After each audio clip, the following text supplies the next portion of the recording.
Isang mapagpalang umaga po mga kabayan. Welcome sa ating panibagong update. Rito po sa PNR in SCR South. Massive construction na po ito mga kabayan. Talagang napakarami na pong heavy equipment, no? Full force na po ngayon 2025. Dito po sa PNR in SCR South mga kabayan. Dahil nga po, ito po ay sinabi po ni DOTR Secretary Sir Jaime Bautista na sa darating na 2027 ito ay partial operation na po itong Calamba Laguna to Alabang. Kaya ito na po ngayon mga bayan ay talagang massive construction na po ito mga kabayan, no? Dito sa portion ng barangay San Isidro, Cabuyao City, Laguna, no? At papunta doon sa mismong barangay Sala hanggang doon na po sa papuntang Santa Rosa City, Laguna na po ito mga kabayan. Actually po ngayon mga kabayan ay dalawang launching gantry na po ang ginamit sa ngayon. Pakiusap po, huwag po tayo mag-skip sa ads at pa-like, share at subscribe na rin po sa ating YouTube channel at ganoon na rin po sa ating FB page, no? Ating Reels, no? Purka Studio lang din po mga kabayan.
Masisilahin po natin yung mga kabayan yung bakal na iskinado, no, square, no? Yan na po yung pile cap. Ngayon, yung lupa dyan sa loob na yan, huhukayin. At masisilahin na po natin dyan yung mismong board pile. 6 na poste po yan, nakabaon pa doon sa ilalim. Pag mahukay na po yan mga kabayan, sa kanila maglalagay ng rebars dyan sa ilalim. At bubuhusan ng solid na concrete cement. At ang pinakagitna niyan mga bayan, yan na po yung mismong pinaka main poste, main column ng PNR and SCR, no? Sa portion po ito mga bayan ng barangay San Isidro, Cabuyao, Laguna. And ganyan po yung mangyayari mga bayan. Ayun po, yung pinaka main poste sa gitna at yung mga rebar sa gilid, no? Napakatibay po ito mga kabayan, no? Kahit anong lindol kayang suungin itong ginagawang PNR and SCR. From Clark, Pampanga hanggang Calamba City, Laguna, elevated na po yan mga kabayan. At pwede yung taga Pampanga, pwede nang gumala rito sa Pansol, sa hot spring rito sa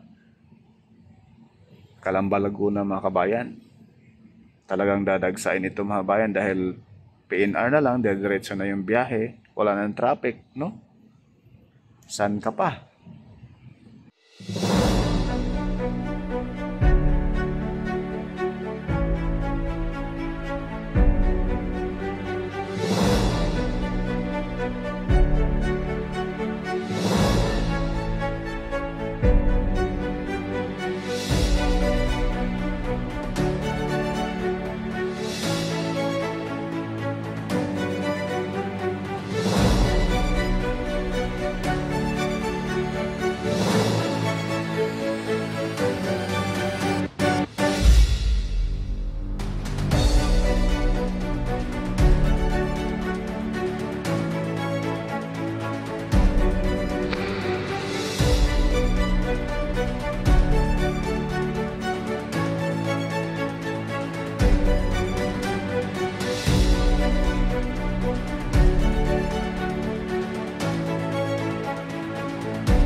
masisilayan natin rito mga kabayan ang napakagandang Mount Makiling mga kabayan.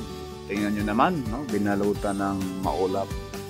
Yan lang po mga kabayan. Abangan po ninyo yung mga marami pang update natin dito. Maraming salamat and God bless po.